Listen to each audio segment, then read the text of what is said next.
Starting off this list is Century Age of Ashes, and this dragon game is one of the best hidden free-to-play gems on the Steam store. This game is insane. You control a huge dragon with tons of attacks and abilities, and your goal is to eliminate as many enemy dragons as possible. Visually, Age of Ashes hits the spot. The graphics are great for a free-to-play game, and the animations are extremely smooth.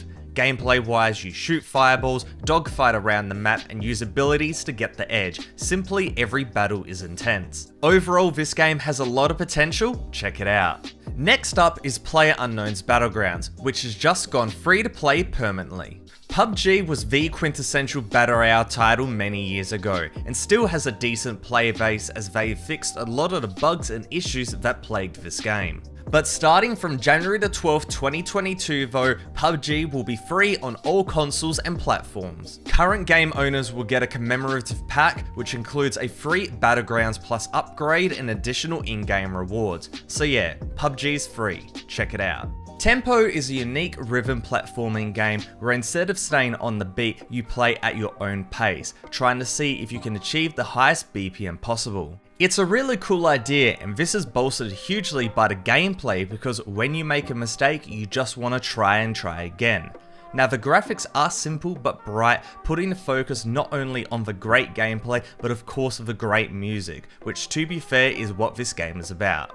Blind Fate is an incredibly unique game. It's a 3D side-scrolling action game revolving around a samurai that is completely blind. You learn to survive by relying solely on damage sensors, being able to detect footsteps, heat, and blood. And this type of combat is extremely unique and flows amazingly. It's just a joy to play. It's also a joy to see that the graphics are fantastic, with a good amount of effort being put into the cinematics. The only sad part is this is only an intro. However, there's a solid 30 minutes of playtime and the full game is coming out later in 2022. Super Animal Royale is a very different type of game to most on this list. However, the 64-player 2D top-down Battle Royale shooter is definitely worth a try.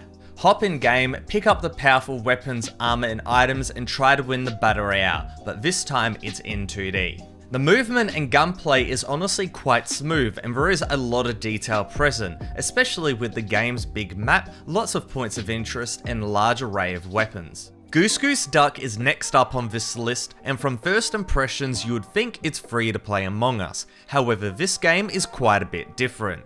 The concept is basically the same as Among Us. You and your crew on the SS Mother Goose must work together to keep your ship in tip-top shape.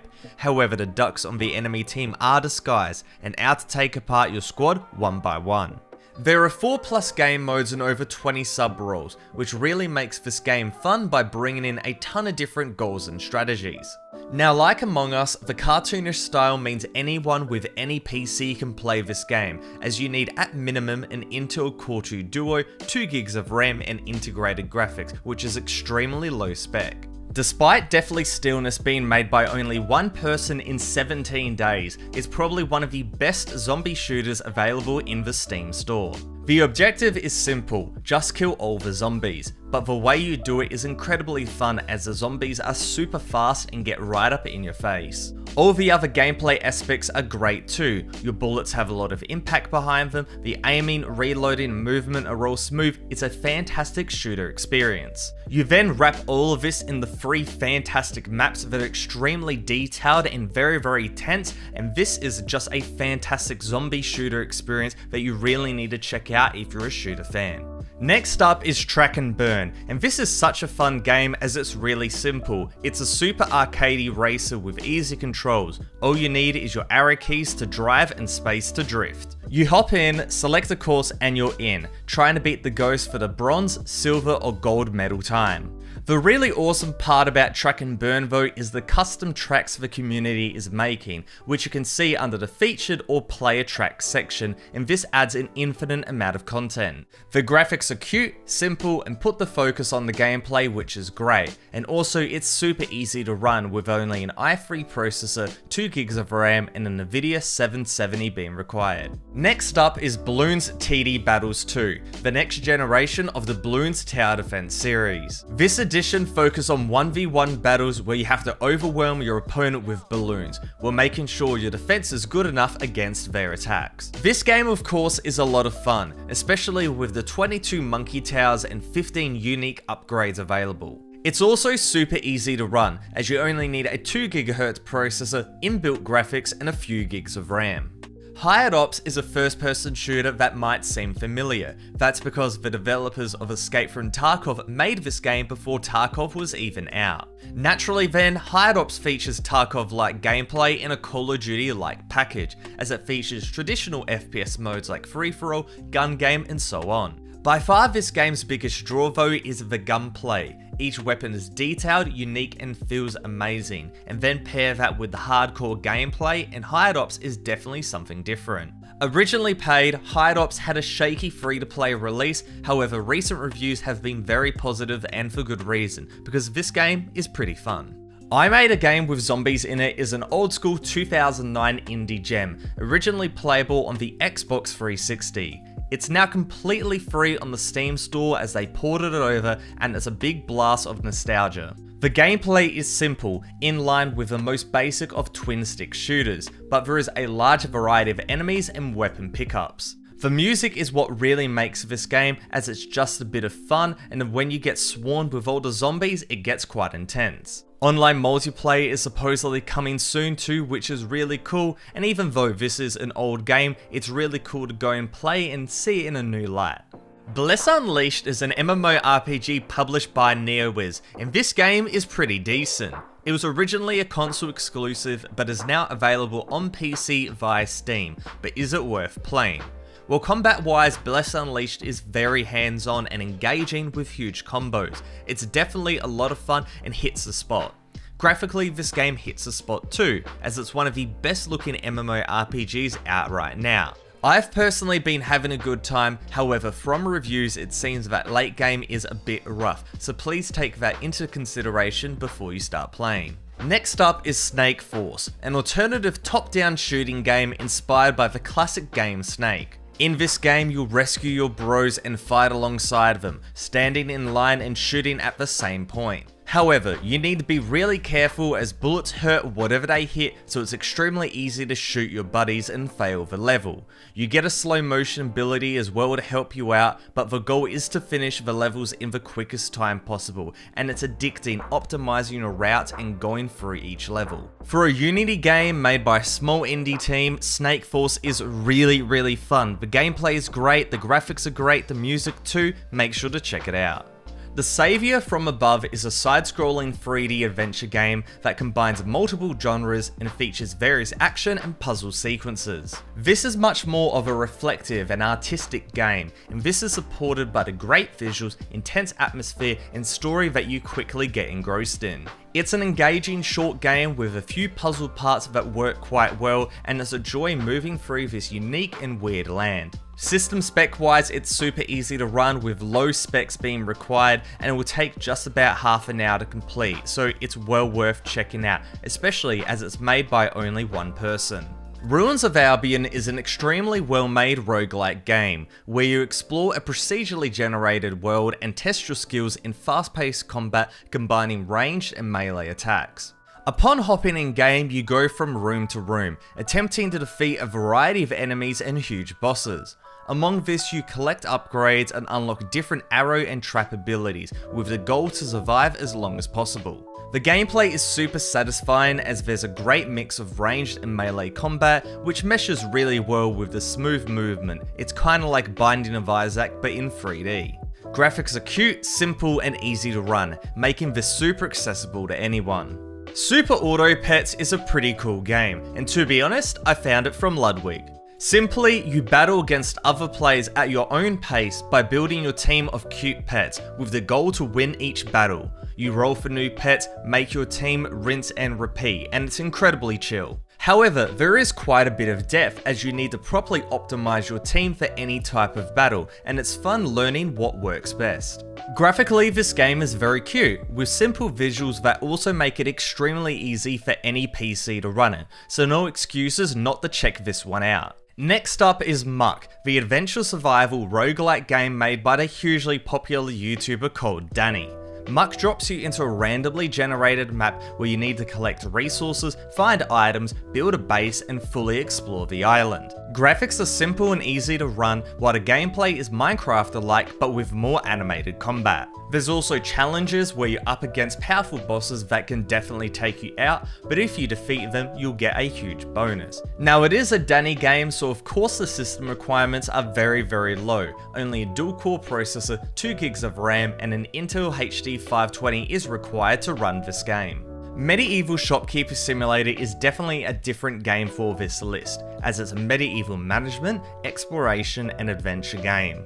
You create, manage, and expand your merchant empire, explore the borders of the world, and properly manage your stores to become the most important trader in the kingdom. Now originally this game was paid, you had to go and pay money to get it. However, the developer sadly went and lost the project files, and instead of just taking down the game, he decided, hey, let's just put it on the Steam store completely free to play, and that makes it accessible to everybody, and that was such a great decision.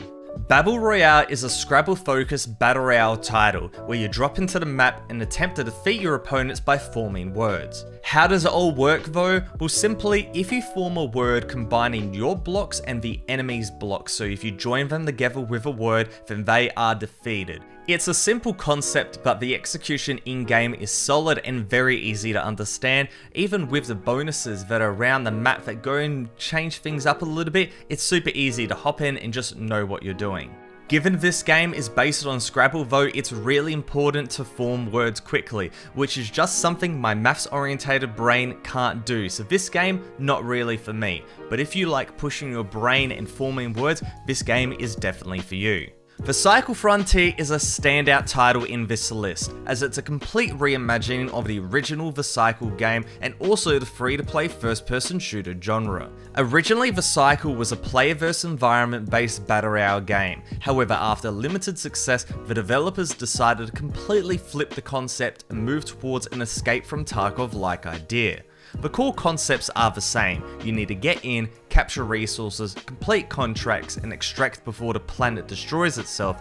However, there is just so much more intensity as you need to bring in your own weapons and gear that you will lose if you die. This is fantastic, and when you look at the easy to run graphics and easy to learn gameplay, it makes sense that Vercycle Frontier is now a real rival to Escape from Tarkov, especially if you're more of a fast-paced or just a casual shooter fan. Please note that this game is in and out of betas at the moment, but will be fully released very soon. Our next game today is Cell to Singularity, an idle clicker game that I've been obsessed with. You start from just the sun and unlock DNA, early animals, apes, humans, and everything in between, learning about how we as humans evolved. You then get to go through the ages, starting from early civilization to the information age, Mars exploration, and more. It's addictive, clicking and earning entropy to upgrade further and further, and it's just a fun time. Now, despite it being an idle game, I've sunk like 8 hours into it over the past week or so, and I genuinely think I've learned a bit about the world, which is really cool. Now, Cell to Singularity just got out of early access and is completely free to play, so check it out. Next up, we have a brand new Battle Royale game that looks extremely like PlayerUnknown's Battlegrounds and Ring of Elysium, and it's called Super People. This game on the surface is the same Battle Royale game that we all know. Hop in with your squad, kill some enemies, and be the last team standing. And furthermore, the actual game mechanics like moving and shooting feel exactly like PUBG. However, Super People adds many new mechanics into the mix to make this game feel different, including classes each with their own unique abilities and perks. There is also crafting and leveling up to add some spice, where you go through the match and pick up crafting elements to make more powerful weapons and gear, and this works really well, considerably so as the game just points out what you need to pick up, so it's very streamlined. This, along with the classes and the abilities and the perks, adds a lot to this genre, and it's just a fun experience and arguably more fun and better than PUBG, so it's definitely worth a shot.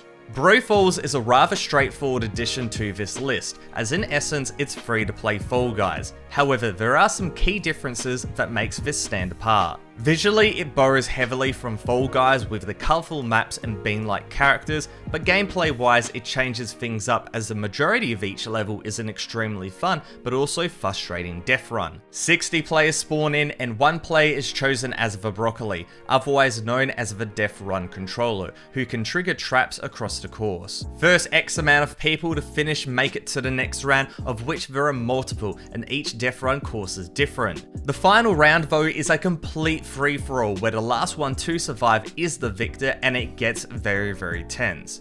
Overall, Brofalls is fun, free to play and easy to run. This is definitely one for you Fall Guys fans. One of the most popular games out right now is Crab Game, a new squid-like title from Danny, the hugely popular game developer and YouTuber. Crab Game is pure chaos and fun, as it has a huge amount of modes, maps and just overall craziness, especially when you add in the proximity chat that takes this game to the next level. Gameplay and movement are extremely easy to pick up and the modes are super intuitive as well. It's perfect for anyone to play. But Crab Game also has a lot of depth to it in the movement and the maps, so you can really go and optimize your routes and learn how to play this game better than everybody else. You can also host your own lobby so you can play with your friends, and this is one of the best aspects of the game. And furthermore, this game is extremely easy to run, so nobody has an excuse not to download it. Spec wise though, it's easy to run, it looks great, you only need a Core i3 processor,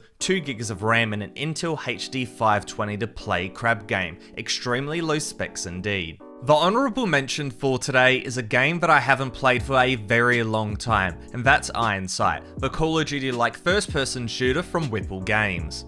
After terrible treatment from their previous publisher, the developers decided to self-publish and went back to square one, building this game back up, and damn, it's in a very good spot right now. It's got the same fast-paced, arcadey Call of Duty movement and gunplay, but there is just so much more content, maps, modes, guns, battle passes, etc. And the netcode has significantly improved too. While it's not new, I thought Iron Sight deserved a mention because I've played a lot of this game before and it feels like a new game now, and it's definitely an underrated title. Coming in at the #1 spot, of course we have Halo Infinite. This game is insanely high quality and one of the best free to play games out right now. It's really as simple as that.